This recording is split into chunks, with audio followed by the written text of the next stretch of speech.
other cannons because they have this big piece of steel. Let's look around and hear some demonstrations. These are all muzzle loaders, and what's in the breech is a hole for the friction primer to go down. But some of these early designs, the breech was blowing up. He tried to figure out, well, how can I keep this thing from blowing up? And he figured out a process to heat one side and cool the other, and slide this band over there and let the friction take over. And after that, they'd weld. So this became a very reliable cannon. They came in many sizes for different uses. This projectile would have been a 10-pound projectile. They had 20-pound projectiles. They had 100-pound projectiles for like coastal defense. They had 200-pound projectiles to defend forts and things like that in the waterfronts. So this, believe it or not, was mobile. It would hook together with a cart like that called the limber, which had all the ammunition in a box. When they were transporting it, they'd hook them all together, and then they would get a 6-horse team hooked up, and they'd be towing it around. The soldiers would walk with it. Maybe somebody would, like a sergeant or a corporal or something, would maybe ride on the limber, but this was meant to be taken around, and it took a big team and a big group of support people to provide the ammunition and all the wares. And even with a lot of Civil War companies and divisions that went out, they had portable forges to fix the metal parts, and they had carpenters and things like that. Anyway, what we're going to do today is we're going to run through the drill of how to fire this thing. If you were in your training, we follow the same manual they followed. It will be slow and deliberate, and you'll hear the different actions and watch what we do. If we were in battle, we would be seasoned to know how to do that, and these orders may have not been shouted out in the fog of battle, but every crew would know what they were doing. We take 3 minutes in between firings to let the barrel cool down and clean it out, things like that. But we take this on reenactments, and we set up in battle lines in a battery, and we fire at the Yankees. We are a Confederate battery representing a West Virginia battery called the McClanahan's battery. This is the chief of the battery here. He owns the piece, and I'm part of his crew. But I have a mountain howitzer inside that I also shoot, but I'm here helping today because we need an extra guy. What would you like to add? Anything to that? Pardon me? Would you like to add anything? I didn't hear all that. Did he tell you different ways we can set off one of these guns? Yep, good. Go. Okay. Again, this is a 10-pound Parrott rifle.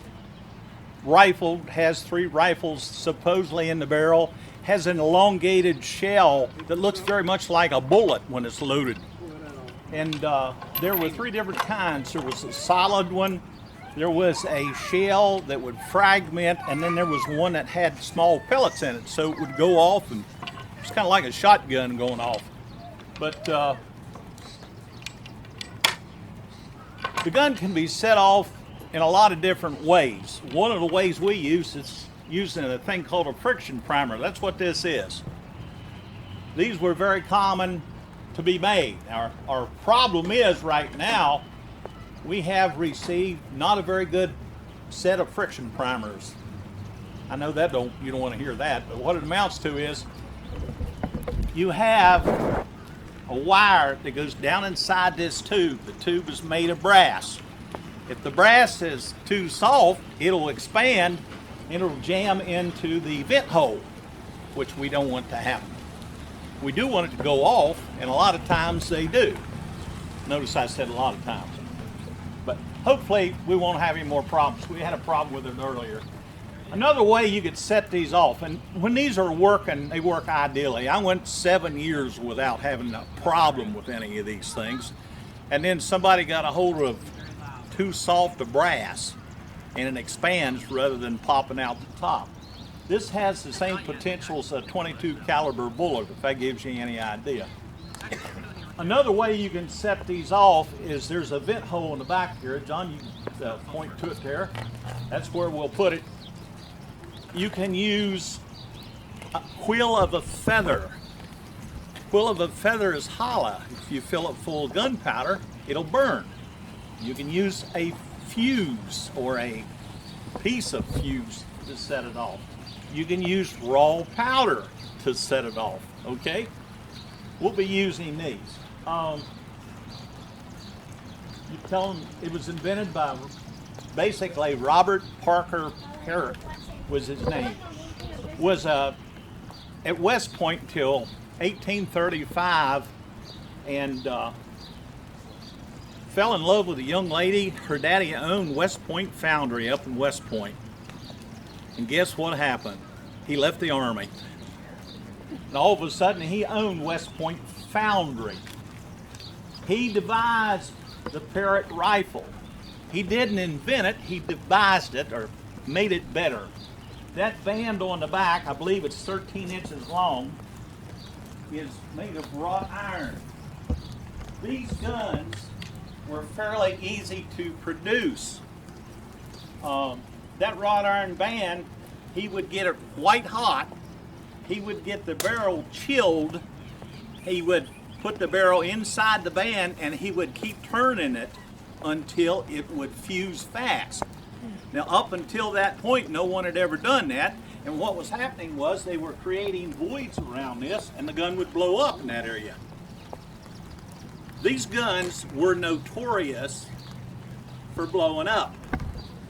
They would blow up usually around the breech, up there in the front, or excuse me, the muzzle up in the front or around the trunnions here. Now, it is a known fact these were cast iron. Cast iron is very, very tough.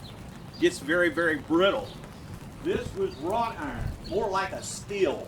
So he devised that method to get these things to weld fast, and that's how he made a success out of this.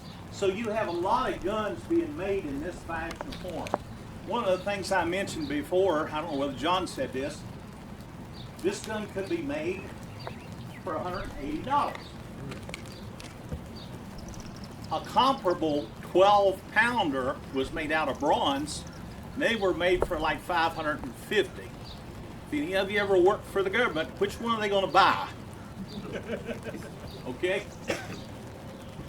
So both sides were using these. Federal was using so many of them that one artilleryman made a joke one time. He says, you know, maybe our national bird shouldn't be eagle, maybe it should be a parrot now. They actually produced over 500 of these, okay? The South produced guns like this. They were all fairly successful. Every now and then you'd have one blow up. Even after they put the band on it, you might have one blow up because of the compression that was created. Because it is rifled, because the bullet that you put in it is elongated, when it comes out, it spins like a football. And because of that, you can get a great deal of distance. With 1 pound of powder at a 5-degree elevation and a 10-pound projectile, you can be 1,850 yards away, let's say from a barn, and put the bullet through the window because you have peep sights on this thing. This was turn of the century. Your older guns, your round ball guns, your smooth bore, we weren't done with them. They were bigger bore, usually 4.65 inches in diameter, much bigger. They were round balls. They were made of bronze. When bronze goes off, it actually pulsates. It doesn't blow up. These things had that problem. Every now and then, too many guys would blow them up. But I'll say about the government again, and I can say that. I've got 3 kids who were in it all at one time. So anyway, some of them still are. You are not the important thing. The important thing on the field is that gun and those horses that pull it. And we've got 100 other guys that will step in your place if you fall over. Does that sound familiar? It happens. Anyway, it was very successful. It was. This is an 1860 model gun. It was put on 1841 carriage because the other carriages were too small to handle it. If you tried putting it on the smaller carriage, it would bust the carriage. Okay? Gun barrel weighs close to 900 pounds. Carriage weighs close to 900 pounds. You don't want it running over your foot. Okay? Here we got another gunner. All right. Anything else that I left out, or any questions before we start? I know you guys just love standing in the rain, waiting for a gun to go off. We're going to make an attempt to fire this using a friction primer. And as I said, interior of this primer is full of something called fulminate of mercury. It's sort of like a kitchen match. How many of you know what a kitchen match is? Oh, got some. Okay. A kitchen match will light anywhere because of friction. If you pull in this wire, that wire extends down in that tube and it creates enough friction to set off the fulminate of mercury, which will go down inside the vent, and they will put a charge up in here, and hopefully it will ignite that charge and it will fire. Now, one of the great things is, like I said, these things were deadly accurate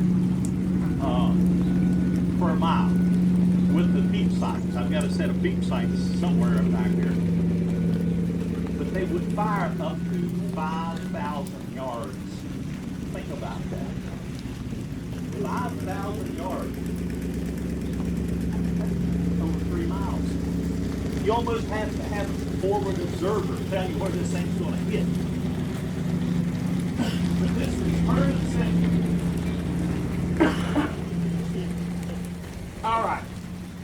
We have Drew. Yes. I don't see Ken, but Sue, you going to tend the vent too? Paul, you want to tend the vent? Sure. We usually have at least 5 people on the crew. Okay. Usually. The manual of arms dictates to have about 9 people on the cannon. We are going to have most of the people up on the front, some of the people in the back, the people directing and watching and spotting and carrying ammo. We're going to improvise on that today.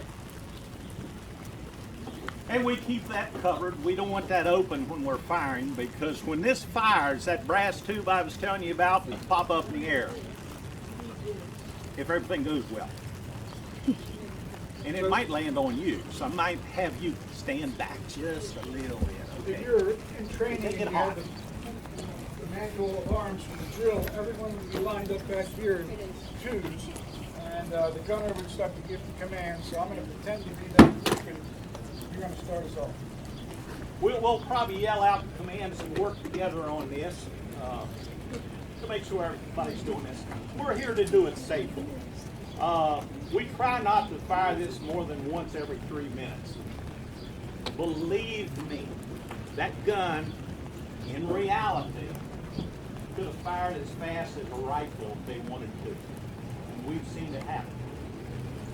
Like I said, the guys that fired it, they get new guys. We won't worry about that. Lincoln said one time, he said, I can handle guys, what about the horses? We've got to have more horses. Yeah. All right. We ready, guys? All right. Company, post on the piece. March. They'll usually walk up to that situation. My biggest concern right now is the automobiles out there in front.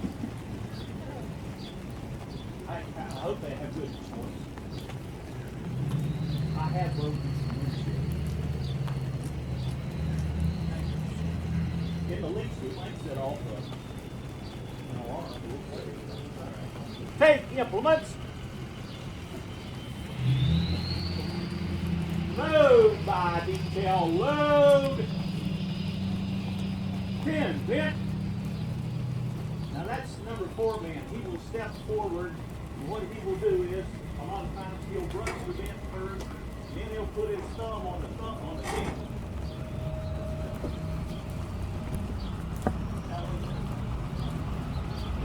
We always look after himself. He's got to be careful. Okay.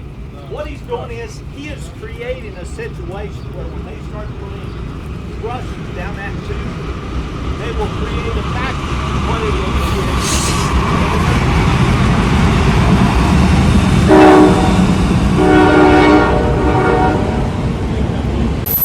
Hey everyone, if you could hear this, or I won't say hear this, but if you're seeing this, it's because there's a train going by right now, and they can't really fire the cannon yet due to the train, which is now going by. We'll continue everything else, but I digress. Since the train's now going by, we'll continue this presentation and all that. So, here's this. I poke fun at the folks up at where is Gettysburg, up on the top of the hill, round top.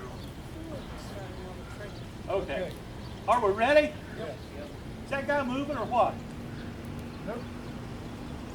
Now you go watch your shoot. Oh, that's good. Okay. Now that we can hear, where were we? Take implements intended to bend, right? All right, worm. Number 2 man will take the worm on his implement and he will take out remnants of whatever's left from the last shot. In those days, they probably wrapped the powder in either linen or silk bags. Worm. Okay? Wet sponge. This guy will go in with the wet sponge while the number 3 man holds down on this to keep any air from coming through. And what he's doing is he's going to put out any embers that might be in there. Can you imagine what it would be like if you put about 8 ounces of powder back on a live ember? Wet sponge! He wouldn't have a right arm. And that's actually happened. We don't want that to happen. Dry sponge. We do this as a precaution. It looks good, but it's a precaution. Like I said, you can fire these fast or as fast as a rifle. Okay.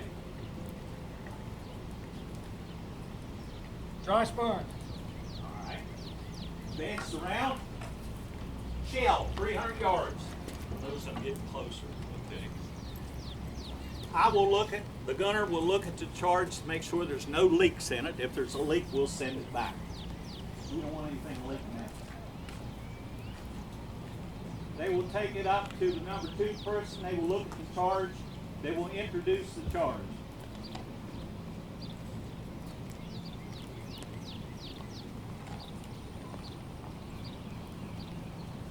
Now again, Round advance.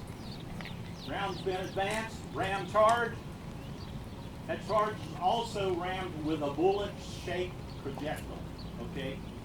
Some of the projectiles had fuses on the end. Some of them had impact fuses. Some of them had contact fuses, okay? Some of them would go off 3 minutes later if that's where you wanted to set them. So, ram! Charge has rammed, okay. Prick. Number 3 man will prick the charge. Please tell me it goes down in. It went all the way down. Good deal. In prime. Number 4 person will hook the lanyard up to it. You're going to want to hold your ears after he says prepare. We don't say that F-I-R-E word. Yeah.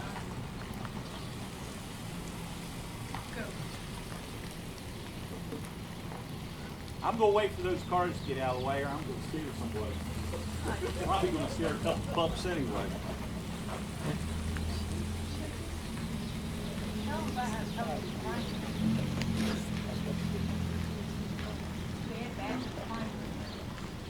About ready? Terrible. Prepare. Gunner will look around, make sure the box is shut because we don't want that hot primer going into it. Watch your ears, folks. On my command, fire! Wow. Any questions? Wow. This was modern, turn of the century technology, folks. It really was. It really was. Well, folks, back to our kind of walkthrough. This time we're going to try to get out of the rain and head on inside. If you saw me kind of, my hat kind of covering things, it's because it's a little wet out. So let's go back around. I'm kind of curious if we should fire this, or is it? how are you going to clean it afterwards to make sure it doesn't rust and corrode? Okay, what they will do is they will go through the same procedures they did before. For example, we're going to retire the piece, but we'll go ahead and clean it, okay? Okay. Wait a minute, let him. So we're going to wander inside, see what's going inside. I know there's some outside vendors, but let's do it like this for right now and go through the main entrance. We'll cover things up with our hat so he kind of sees this. At times it's just me covering, making sure the camera kind of stays dry a little bit. Because I don't mind getting wet, it's just that I want to try to protect this camera as much as I can so it doesn't get soaked.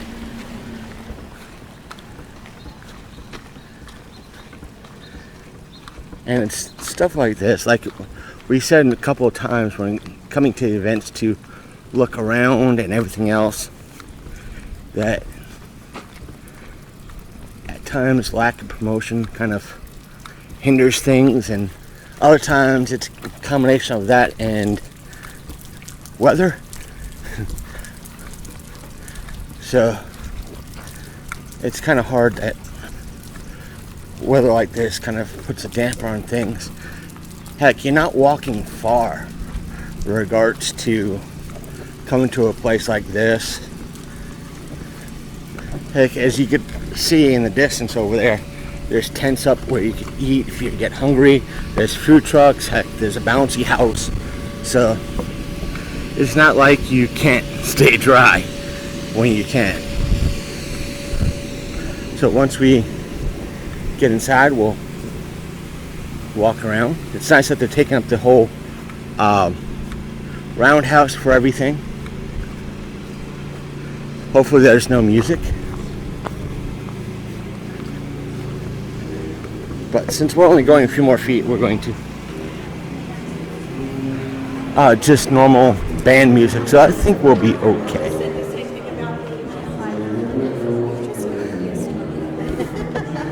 Local authors.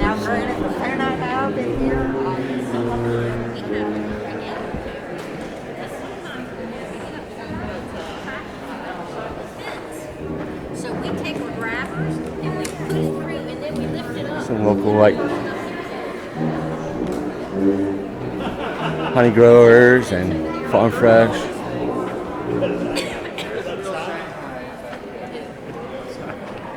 I know, you get to travel the world. Yeah, right. When you get to back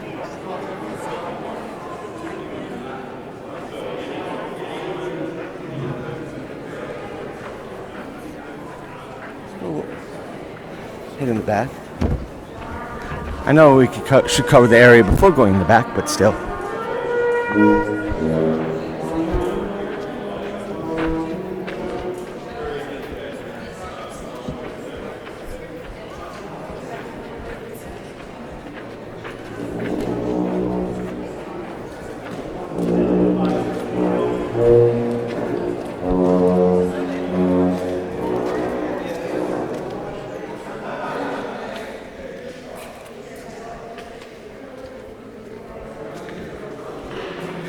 And back here they have, we've seen this area many times before.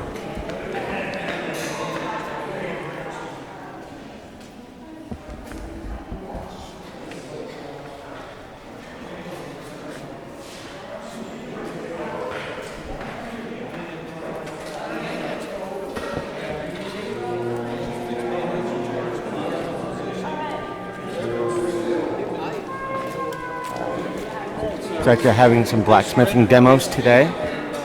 Oh, what are you doing? As usual. All right.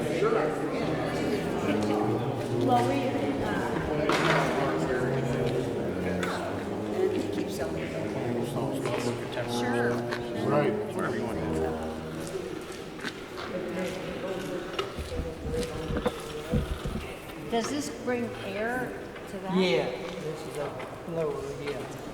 It's kind of like blowing on.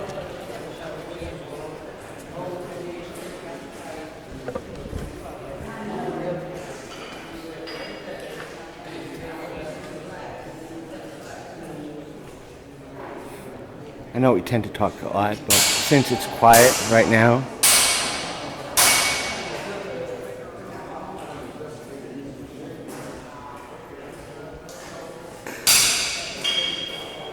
what you hear is part of the blacksmithing demo.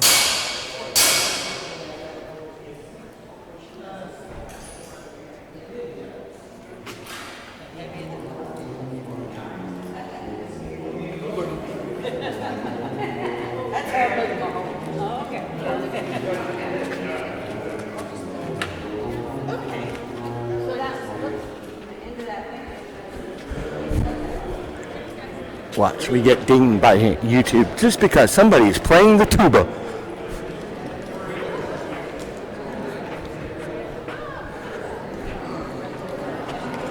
There are a lot of folks here in period-specific clothing.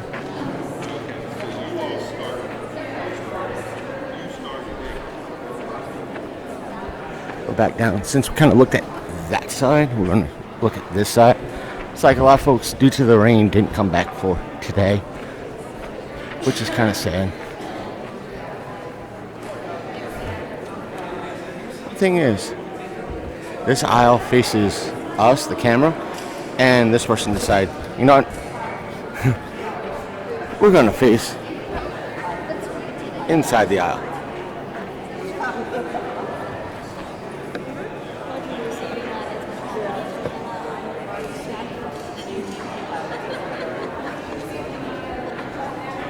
Yeah, they all need to.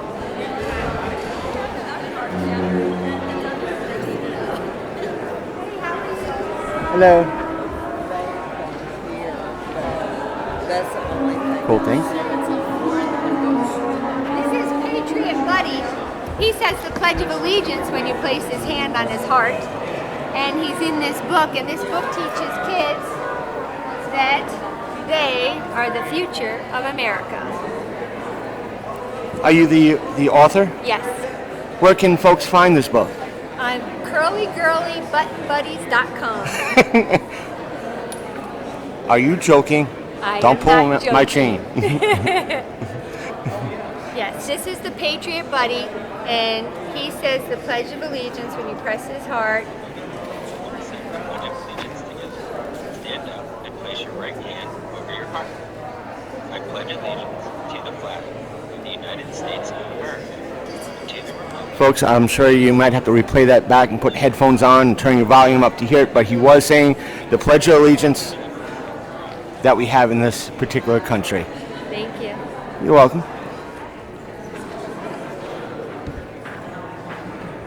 Local Historical Society.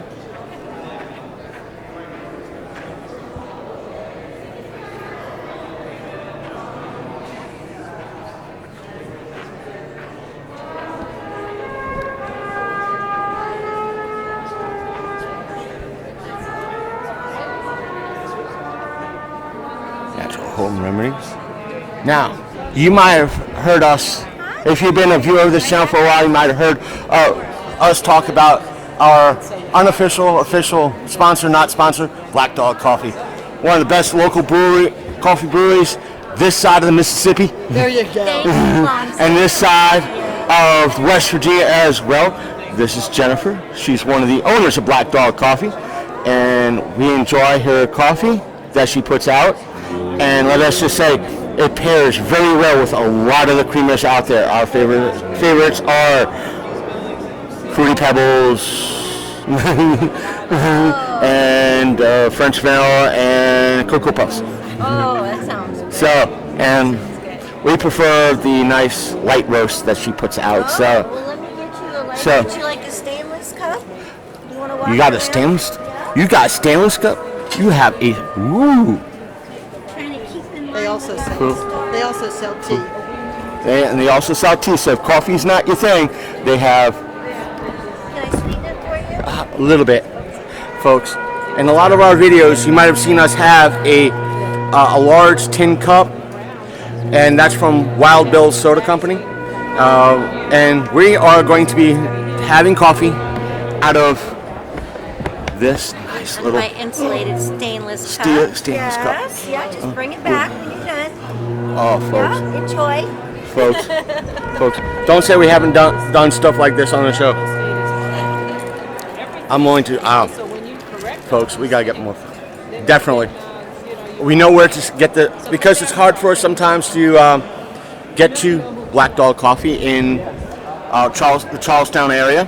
But we do know outlets that are near where our 9 to 5 is, and we'd be more than happy to buy from them because it supports local businesses like Jennifer's Double Fold, because when you buy from a local business, you're not only supporting them, but because they have to replenish their stock, they have to buy from her. That's right. So we all support each other. You still sell online, right? Yep, we still sell online. They sell online. And we'll dig back into our archives because I think we included her website for in regards to the couple. But if you want to say the website, blackdogcoffee.net. .net, folks. Thank you, man. So if I know some of you out there, or the very few that actually watch, might support coffee brand coffee, but still, we prefer Black Dog. Thank you. And you can get it down at Mimi and Papa's Dips and More downtown on Winchester Avenue here. And folks, if you're a geek like us, you could also go to Your Hobby Place up near Your Hobby Place, that's right. Up near Berkeley Theater here in Martinsburg. So there's a lot of outlets in town.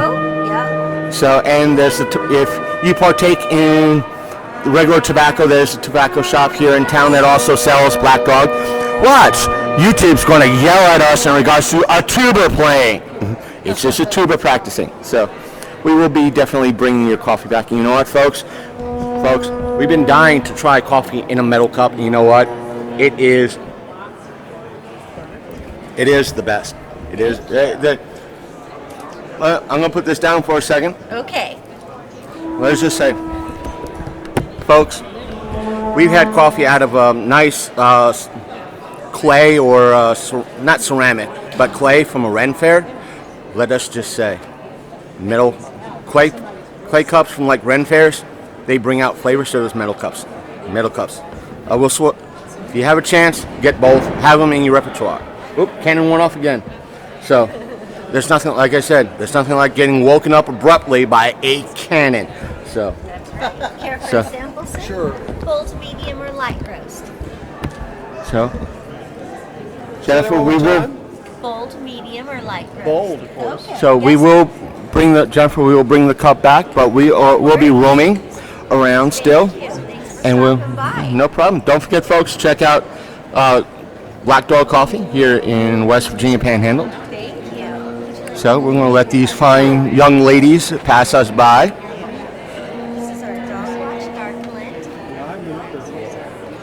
You need to include the tea because they have a lot of different teas.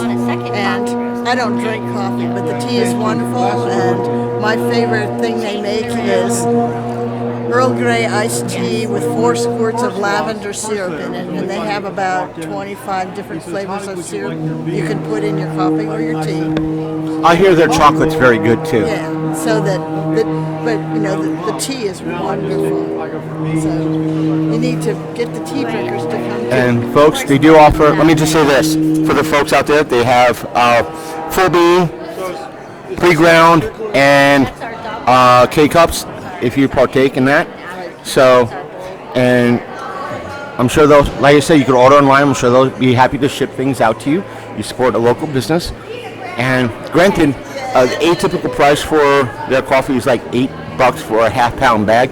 Yes, I know it seems expensive, but when you get good coffee, good coffee like this, you get good taste. We'll be more than happy to risk our numbers in regards to sugar and everything else. You know what? A year or two ago, she gave us some gluten-free, like cinnamon rolls or something like that. Oh my God, they were good. We're not one to eat gluten-free, but you know what? Those cinnamon rolls were all off the hook, ladies and gentlemen. They were literally off the hook. We're gonna go past this way here. So in the last shot, you're gonna see the coffee cup. So here, once again, the coffee down the Hedgesville table here.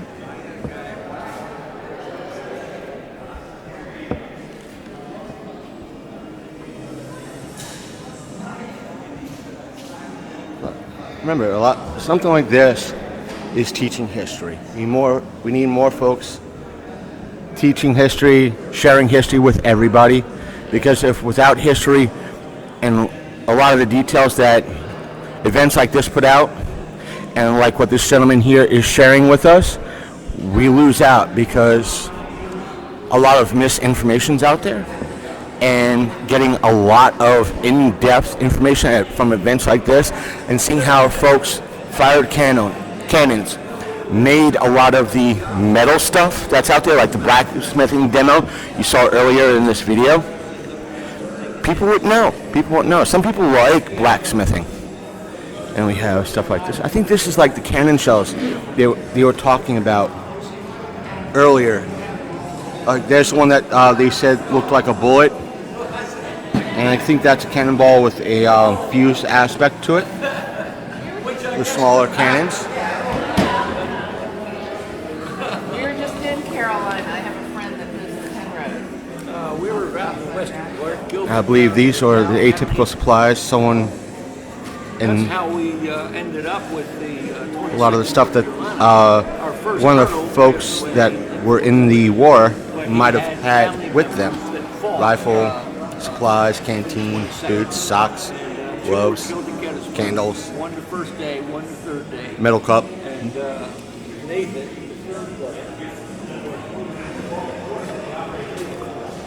Yeah, we gotta remember to some of the old school pew rounds.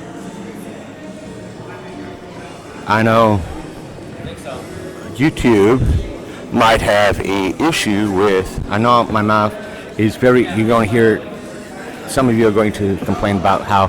But then again, someone's playing music, and we don't want to get dinged by YouTube. This is Bob O'Connor's booth.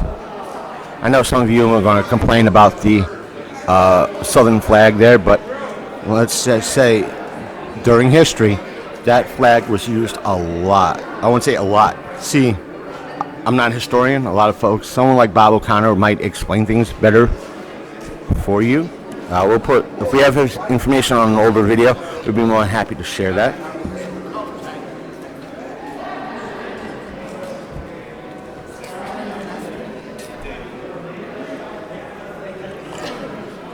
Some of the cast iron cooking supplies, including a waffle maker.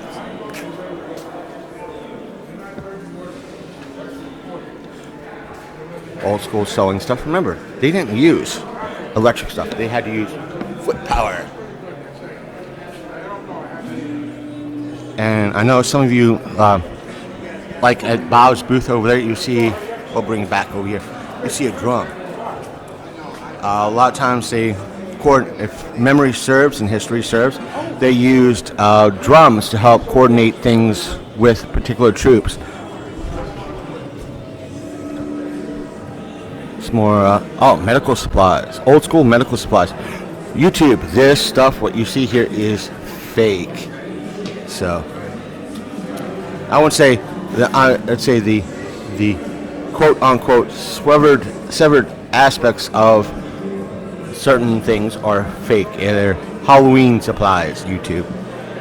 But this is some of the medical supplies used in the 1800s of the period of the Civil War.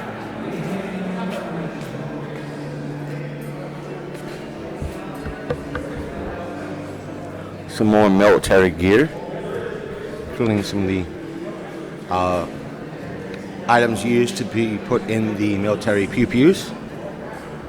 Gotta keep it aspect for YouTube. Greetings, soldier. And folks, yes, they were. Question, sir. I'm familiar with, the whole aspect of the rifles being muzzle loaded. Were the pistols the same way, or did they use something different? Captain ball too. They were? You would have to put your powder in each cylinder, and put your lead ball in there, and then this would ram it down. You have to do that for each one of them. So you go through it and do it 6 times to load it. So you have to put the powder, the ball, load it down, get it lined up. And then you need a percussion cap on the back of each one of them. Same aspect as with the rifles. Thank you, sir. You're welcome. Saddle. And it's like the handle also goes on this, so it's like when you get around the corner. The aspect of take this off, veterinarian. back on. This one is straight. Because as you heard the gentleman out front, they use a lot of horses. Okay. So This is for the back. Yeah, it's for around this, like they've got to get around the side of it. how they would care for horses.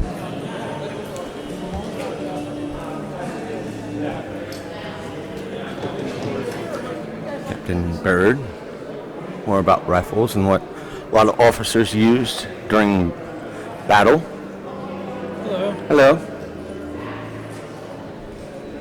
So we get closer to over there. I'm sure there's another wonderful vendor over there. But the sad part is we get closer to the music. And the closer we get to music, the worse that YouTube hates us. And just like somebody just maybe selling food over there. I think over there might be some more food vendors. Let's see. What's the sign say? Save the Union. Join the cavalry company. See. Oh. Probably done in the style of like old school recruitment. And we're almost done with our Black Dog coffee, man. Oh, it's closed off. I think that was mostly for military family. Yeah, we are going to go just. But no, there's still music is playing. You always saw us stick our camera down here to look. This is the first time we're actually, I think, in a while that we actually crossed this. But hopefully we won't get dinged by YouTube.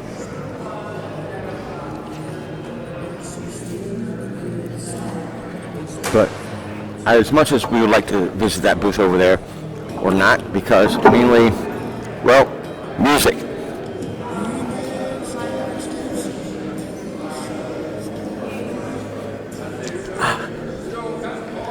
That is good coffee. And we're not saying because we know Jennifer from Black Dog Coffee.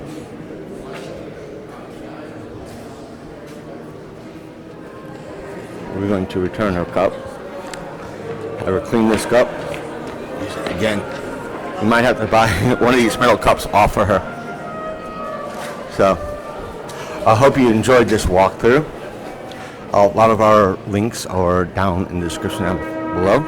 Oh, not only does Bob O'Connor have a booth inside demonstrating he has his book set, his booth over here talking about various aspects of the Civil War.